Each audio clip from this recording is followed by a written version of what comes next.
Hello, friends. Welcome back to Suns Today, your home for the Summer Suns content. If you're watching for the first time, by the way, on YouTube, do me a favor, hit the little subscribe button there so that you subscribe to the channel. You'll never miss a thing, and you'll always be informed by the Suns. My name is Adam Eaton, and as always, I'm joined by the one, the only, Trace Trucco. Trace, hello.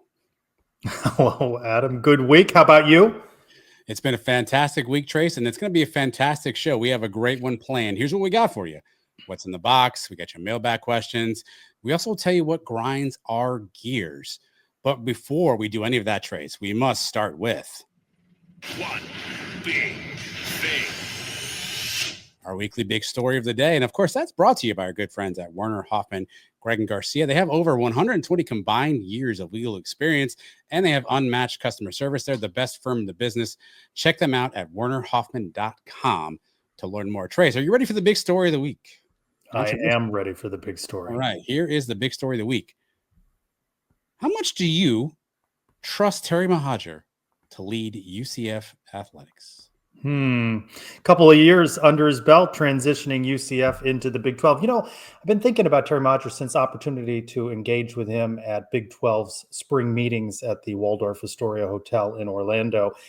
And, you know, I was thinking for the missteps that we've talked about, from hot dogs in the cabana or lack thereof, and maybe some ill will by season ticket holders about some tersely worded emails, isn't the main objective of the athletic director to bring in dollars? And I think that has been a success under Terry Mahajer. For all the talk, and I participate in that the resources are lacking in comparison to legacy schools in the Big 12 and other programs in the Power Four. Terry Mahajer has been successful in bringing in a lot of new money. Maybe it's not oil money, maybe it's not Texas Tech money, but in conversation following the media scrum, Terry Mahajer said to me, you know, when he got here, the athletic budget was $59 million. This coming season, it's going to be $121 million. That's double. Okay. There's more TV dollars coming in. And for UCF struggling in comparison to some of its rivals in men's basketball, for example, in funding, UCF is the most well-funded it has ever been. Expenses ratchet up with that as well. But I think in that regard, he has been a success. I don't know if I'm answering your question, evading your question, ducking your question, but I think as a litmus test, he has been successful.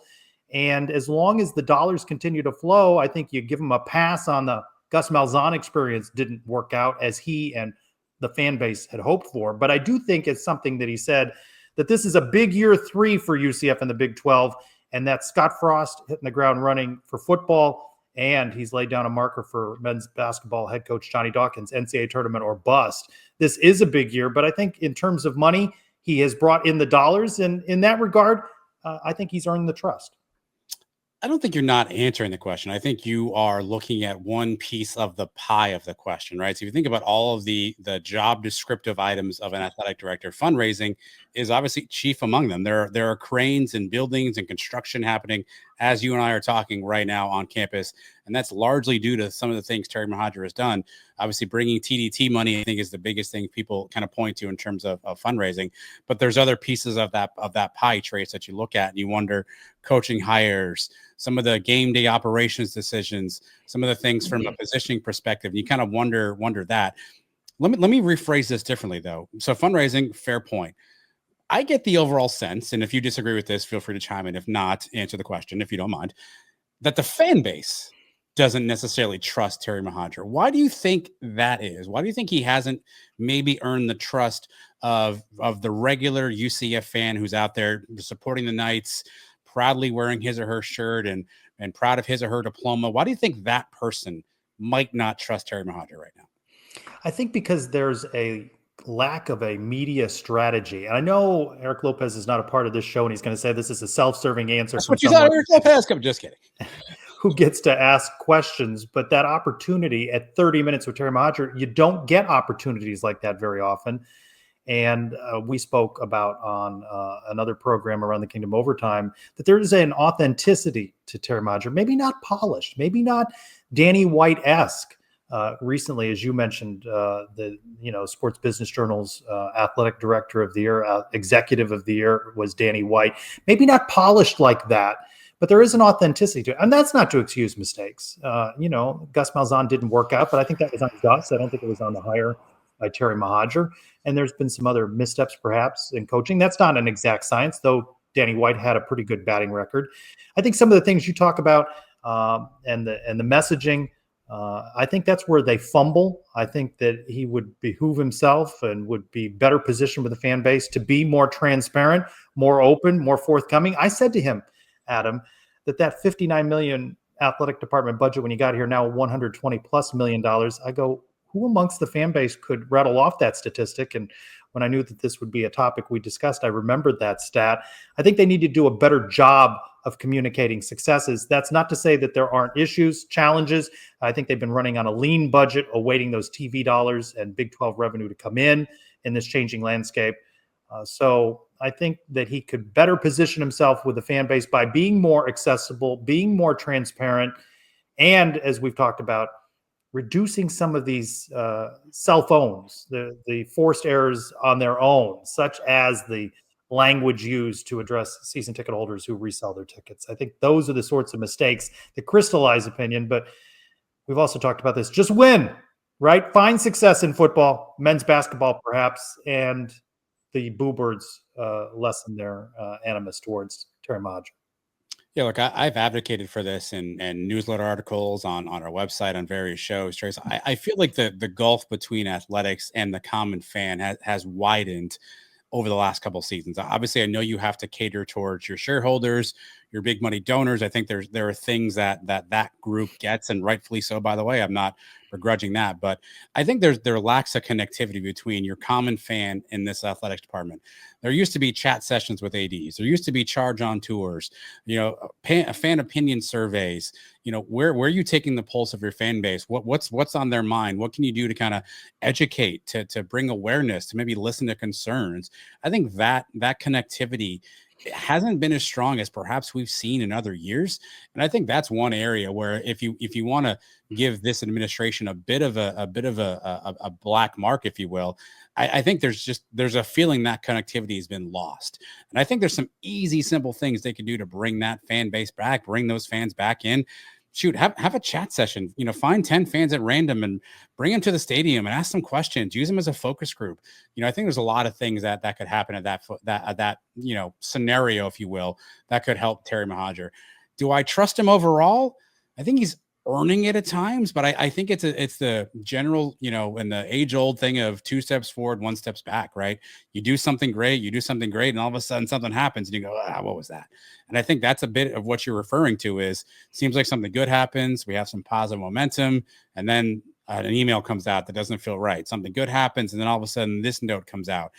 Something good happens, and then this coach doesn't work out. And I think that's kind of been the bugaboo of the Mahajer era thus far is 2 steps forward, 1 step back. We make some momentum, we do something good, and then something comes up. And I think what you're saying, and I don't want to put words in your mouth, is the thing that comes up may be avoidable at times, but also preventable in the way that it's communicated and the way that it's talked about. And I think that's where it makes it even harder is if something happens and you mess up, that is what it is.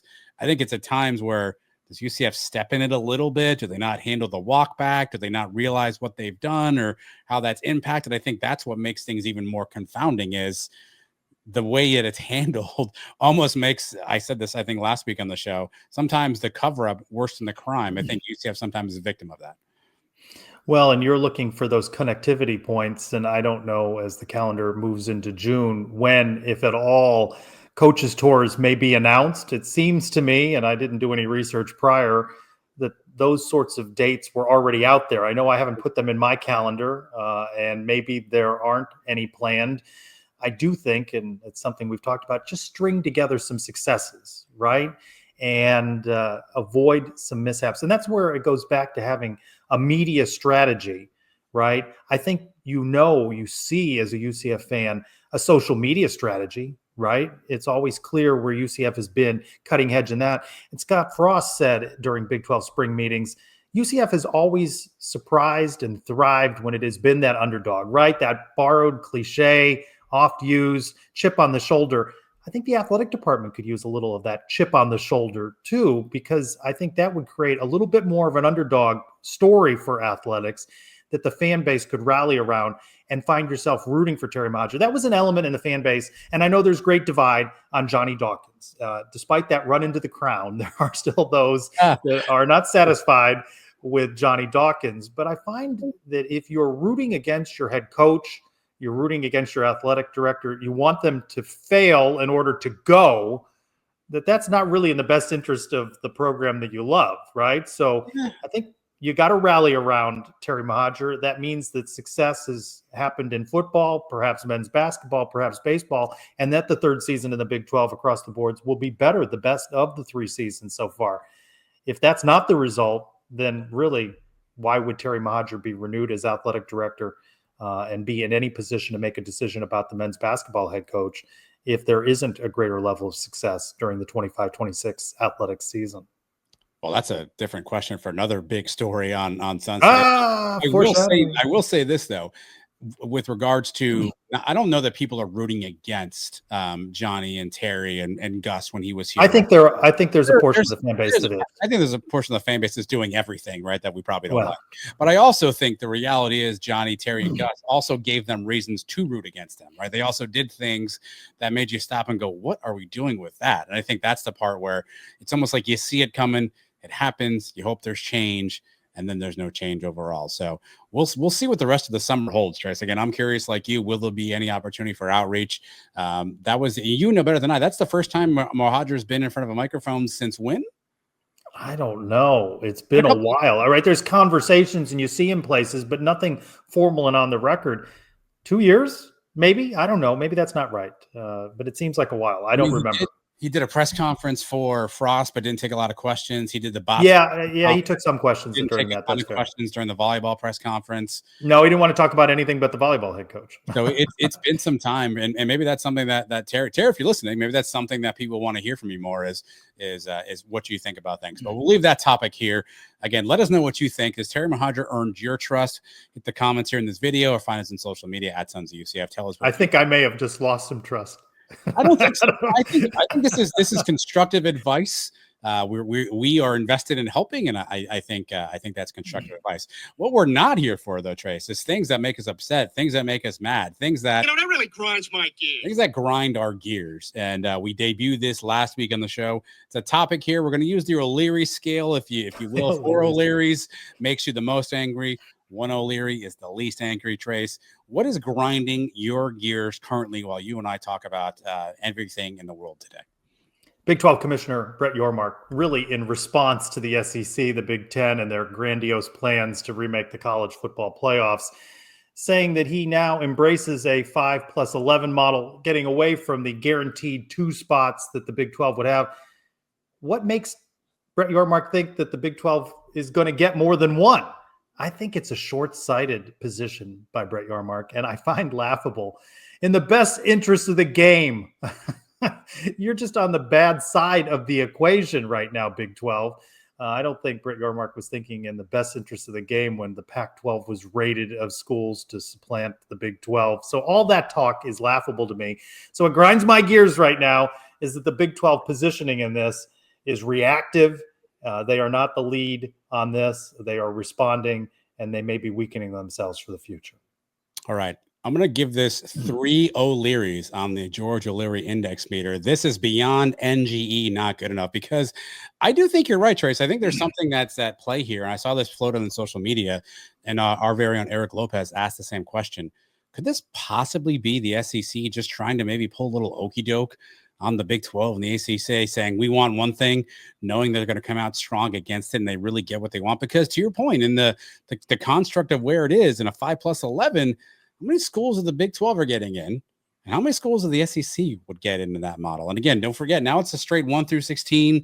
That's kind of the way they're going to seed that out. That's kind of the way that's going to flow. How many SEC schools does that look like? I think you wanted to guard against 4 schools potentially getting in there, and you may end up with more somehow at the end of the day with the way this shakes out. So to me, I think this felt more like Brett Yormark trying to answer back to talking points from the SEC versus maybe really thinking about what is the right thing to do. I thought the best comment, Trace, and it was your question, and you asked him a great question, is why he wanted this model. He said, It's for the good of the game, Trace.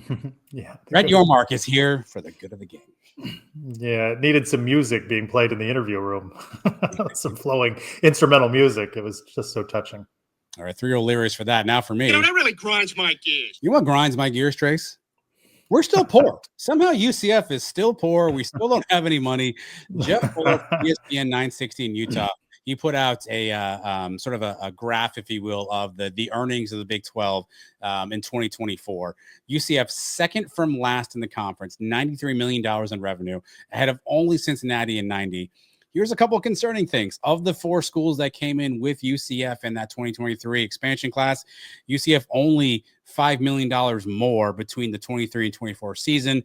Cincinnati went up 13, Houston went up 15, BYU went up 24. So the 3 schools that came with us somehow made a lot more money than we are, Trace, and we're still in that bottom half. Here's another fun fact for you. Kansas ranks number 1, $215 million, what they brought in revenue. A scarce $122 million more than our beloved Knights, who were. So you're saying the gap can be closed? We still had a chance because the upcoming season will be the first time UCF gets a full share of revenue. Brett Yormark announced $588 million would be split amongst the teams. Of that, UCF I think is projecting to see about $19 million. You just mentioned what Terry Mahajer said the budget is next year, but clearly we talk about UCF maybe not always being the most financially rich program, second to the last in the Big 12, Trace. We're still poor. That really grinds my gears. That really grinds my gears, Trace. Am I right here? Give me a ranking on the angry index. I don't love it, Ace. Okay. I think I don't love it. Not particularly grinding for me. UCF is bringing in more money. It is more expensive to be around. I think they've run lean the first 2 seasons in the Big 12 as they anticipate more TV revenue. And, success on the football field and on the basketball court will help boost those coffers. No doubt they need more money, but I don't think we're breaking any news that UCF lags behind in revenue. I do think it's instructive, though, because I think we say that all the time, and there's always like, oh, we don't have the money, we don't have this. I think figures like this and the way this shakes out really kind of give you the insight of really where we are. And in some cases, how far behind UCF really is from a financial standpoint. So that is what grinds our gears. And that's brought to you by our good friends at Florida Football Prep. If you need some new gear, Trace, youth football season, maybe you got a football you want to get perfectly conditioned, go to floridafootballprep.com. They can help you get that figured out. But it's time now for our old staple, Trace, the mailbag, the Brian W. Peterson not pictured mailbag. Some questions here. This guy may be if we had a top 3 questioner list, this guy may be on there. UCF_Zach. Every week with a great question. This week's he sets it up more like a novella. So I'll read it as is. Novella. There's an act in a few parts here. His question is, quote, Terry spoke words last week at Big 12 spring meetings, which of course led to UCF fans giving him guff. One might say, Mahajer, no problem. Exasperated, Dr. Cartwright calls you up and asks you what to do about Mahajer's morale. What would you suggest? Mahajer's morale or Mahajer morale? Is that the morale of the question? Let's do both. Yeah, you know what? That's a great question. Let's start with Mahajer. How would you help the fan base increase morale in Terry Mahajer? There's a famed political strategist, a lawyer by the name of Lanny Davis, who's written a book on crisis communication, talking about tell it early, tell it all, tell it yourself. I'd get Terry Mahajer out there everywhere doing media availabilities. Tell the story, have a coherent media strategy, connect with the fan base. Will mistakes be made along the way? Certainly. And I think that's sometimes what he perhaps and UCF as a whole brace against. Let's keep him under wraps. I think you got to get him out there. I think there's got to be those connectivity. I think when he's in smaller groups, all right, he's responded. The donor class has responded to him, perhaps maybe more to the UCF brand than Mahajer, perhaps directly, or others that are soliciting funds. But I'd have him out there more, not less, telling UCF's story and connecting with a fan base. I agree. I think your smaller settings comment is instructive. I'd love to see him talking to alumni groups across maybe the Florida market and the Georgia market, right? So somehow get into some of those alumni chapters that are meeting all the time. Yeah, there's media availabilities or microphones, and that's great. But I think sometimes if you're just talking to people in smaller settings, famously, some folks will remember back in the day under the aforementioned George O'Leary, the famous Lunch with George, where you would go and there'd be some Chick-fil-A and there's just George O'Leary, and you sat down and talked with him. And so perhaps there's some things you do that way that help people get to know Terry, understand what he's looking for, understand what he's trying to accomplish, maybe what he's already accomplished. Because I do think it's a fair point that sometimes the losses overshadow the wins. So what are those wins? Perhaps telling that story may work out. Here's another favorite of ours, Black Gold _Ed. Is Timo looking to leave UCF? I'll tell you, it's rumored that he's applied for other jobs. This is the most overblown topic to me. There's still some animus in the direction of Scott Frost for interviewing while in Temple for that Nebraska job. People apply for jobs. People don't tell their employers or announce on social media or tell a fan base, hey, I'm going for a job interview. I don't begrudge Terry Mahajer, you, myself, anyone for going on a job interview, considering what else may be out there. I don't think there's a disloyalty. By the way, he worked other places before he got to UCF. So I have no issue with that at all. If he is considered the best candidate for a position at another school, then good luck to him. And UCF will move in another direction. As Johnny Dawkins mentioned during Big 12 spring meetings, he has worked for 3 university presidents and 2 athletic directors. UCF will survive and thrive under whenever replaces Terry Mahajer. So if he's applying for something else, good luck to him. And if he continues to be here, gets his contract renewed, extended, then good luck to him and his success at UCF.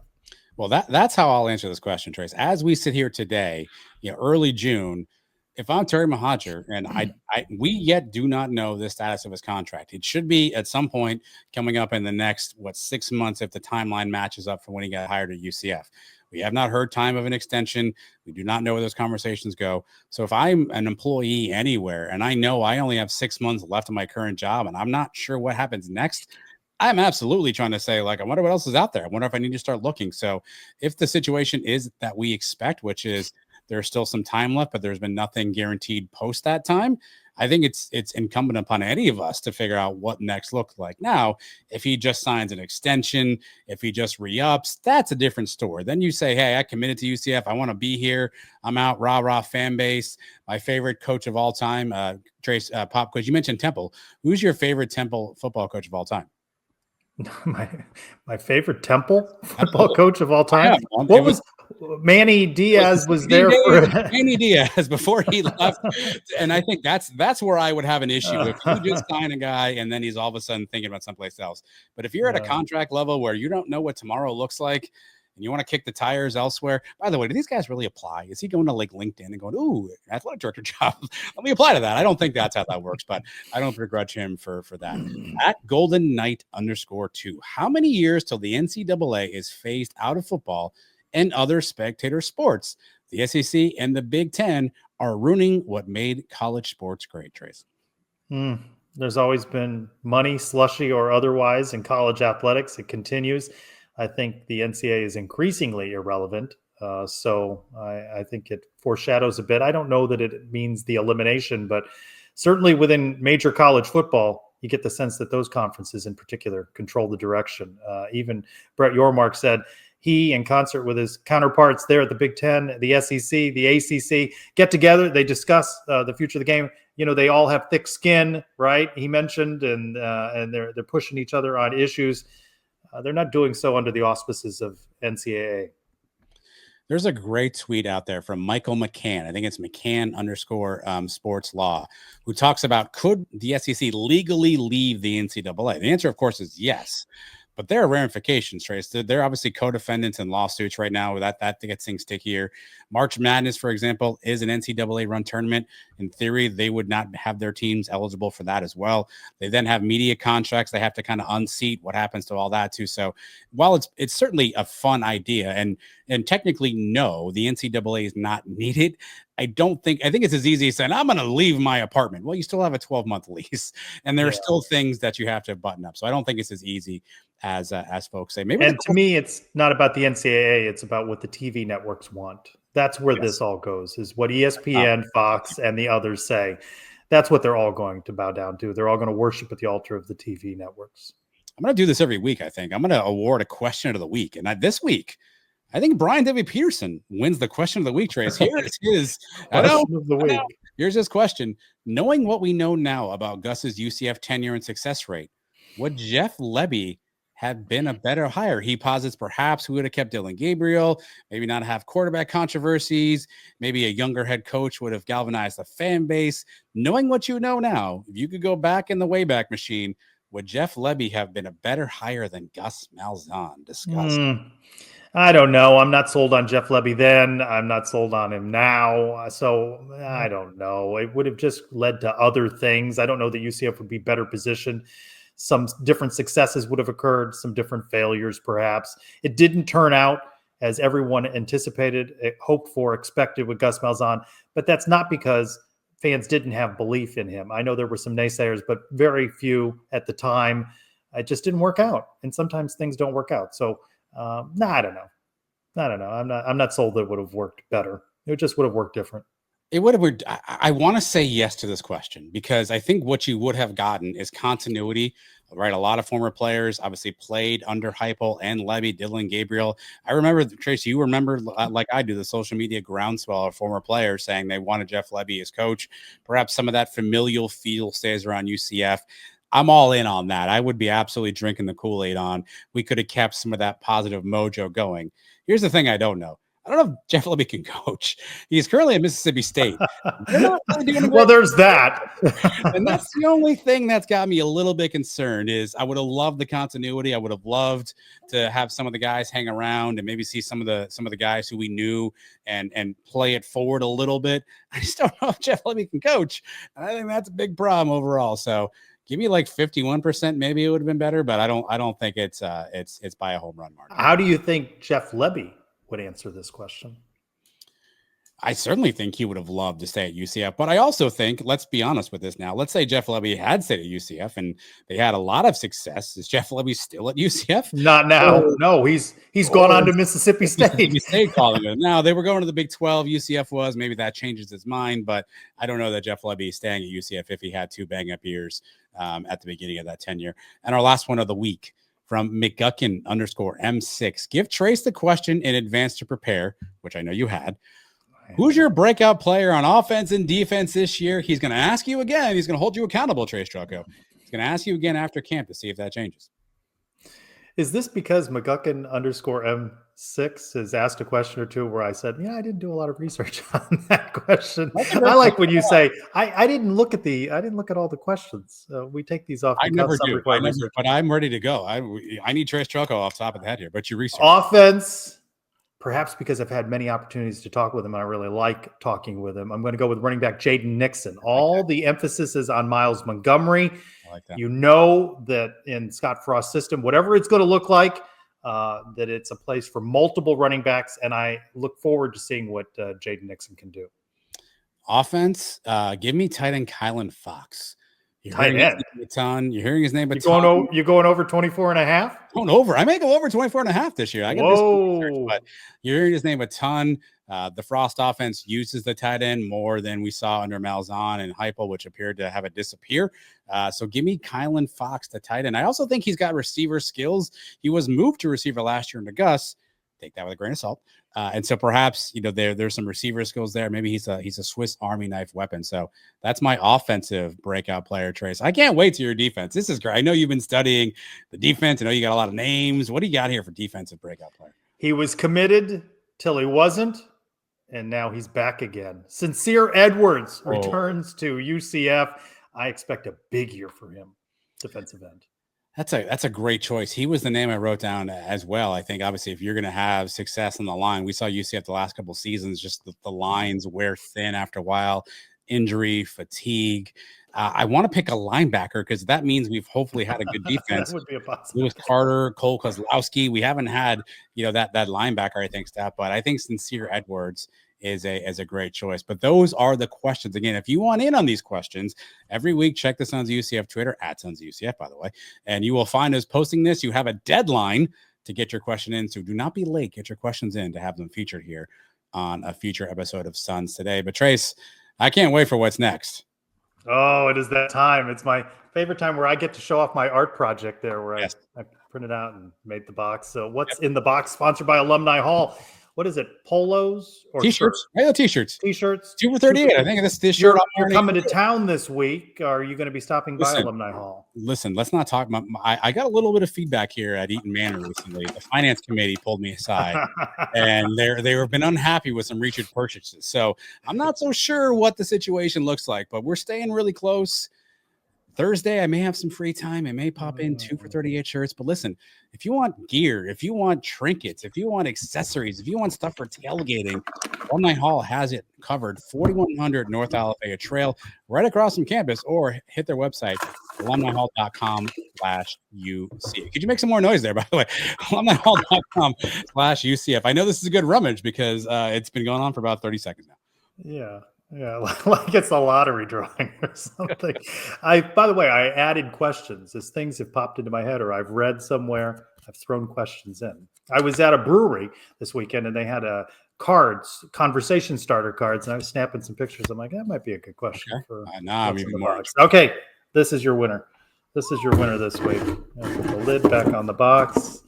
Is the box in the microphone for crying out loud? Okay, continue. Okay, here we go. Here's the question. Ooh, here we go. Do you believe in ghosts? That's a great question. What do you mean ghost? Can I get some clarity really quickly? Are you talking like white sheet, like walking through your house? Or are you talking like spirits of some kind? Spirits. Okay. I don't know that I personally believe in ghosts. However, I have heard some pretty convincing stories from other people who swear that they have had encounters and things that have taken place. People that have had strange phenomena happen they can't explain. And you hear those stories and it does give you a pause and go, wait, how did that happen? So I don't know that I fully believe that a spirit is going to take this pen out of my hand and throw it against the screen, but I also don't want to rule it out. So I'm going to do a Trace Trelko here. I don't know that I believe in it, but there's evidence out there that really makes you question whether or not my thinking is correct. I think you are accusing me of being a fence sitter when I try to keep an open mind to many possibilities. Okay. Right. I have not had any experiences with ghosts. I have friends, I have family who have experienced things and I find these people to be credible, the stories to be genuine. So I keep an open mind to it. And I don't know what my reaction would be if I were to have that sort of experience, but I'm open to the possibility. And I don't think it's all the spooky white sheet ghost stuff. I just think of it as spirits and existing in a plane that we have difficulty perhaps defining. But I think enough people have experienced things, and people that I know, that I keep an open mind to it. Have you seen the movie Ghost with Patrick Swayze and Demi Moore? Yeah, a long time ago. Yeah. Good movie or no? Whoopi Goldberg. I watched it once, so I wasn't anything I needed to see twice. Wow. I mean, I might revisit it, but I put out a question on social media last week. What movie must I see? And everybody kept it contemporary to what was out now. I kind of meant it wide open. I may have to ask it again. I was just looking. Well, all right. Then my submission to you is, you want me to look at rewatch Ghost. I think that's I thought recently, I want to say about 6 months ago, it ended up on really A&E or one of those channels it was on. And I caught it halfway through. But it's a solid movie. It's a solid movie. There's a guy on the subway who looks like Jeff Van Gundy, but isn't really Jeff Van Gundy. If you've seen the movie, you know what I'm talking about. I don't know that guy's name, but I think it's a solid movie, Trace. I think it holds up. So you are open to the possibility of ghosts. I'd like to hear people's stories. Drop them in the comments. Let me tell you a quick story about a friend of mine from college. Was staying at a buddy's of his house and sleeping on the couch. Didn't sleep particularly well, as the story goes. His friend next morning said, "Hey, how'd you sleep?" And his friend went, and he goes, "You saw them, didn't you?" And my friend goes, "Yes." The house that he stayed in the 1800s, there was a fire and 2 young children perished in that fire, and their spirits were still in the house. So what my friend saw, awakened in the middle of the night, were these kids in clothes that fit the period of time in the 1800s running around just playing, and was really, thought he was dreaming, hallucinating, hungover, what have you. But his friend confirmed that those kids kind of hung around the house. I'm not sure I'm ready for that at my home, but I found that story to be credible. And so ever since that story, I've I've kept open that possibility. It also feels like your friend has a perfect ruse he set up here and figured it out. So that's why I that sounds believable, but I also see someone like pulling off the perfect prank for their friend. And I also don't know how many Miller High Lifes were had that evening, so I can't judge the story. Miller Island. I think there's a younger story, something from back in the day, but I don't know. But Trace, before we sign off, I'm going to leave everybody with a closing thought. If you're of a certain age, it's no doubt you're familiar with the name John Brenkus. He's the man behind sports science segments that were running on ESPN. It was informative. It was entertaining. It was actually kind of the early edition of analytics, something we all kind of are used to now, but back then it was kind of unique and something we didn't see a lot. Unfortunately, news this week that John passed away, and his family shared he had been battling depression for some time. It goes to show you that the face we all put on daily just might be an illusion, and you never really know what someone's going through. So maybe we all need to practice a little bit of patience with each other, a little bit of kindness, and a little bit more understanding. And we wish John Brenkus and his family peace as they deal with this situation. But that's all for Suns Today this week. Again, do us a favor, subscribe if you're listening on podcasts. If you're watching on YouTube, hit the subscribe button as well. Make sure you catch everything that we do around here at the Suns UCF. We're really excited about all the content we have coming up, so we do not want you to miss that. So please subscribe, rate, review. We'd really, really appreciate that. My name is Adam for Trace Choco. Everybody have a great, fantastic week. Take care of yourselves and each other. We'll talk to you all soon. Go Knights. Charge on.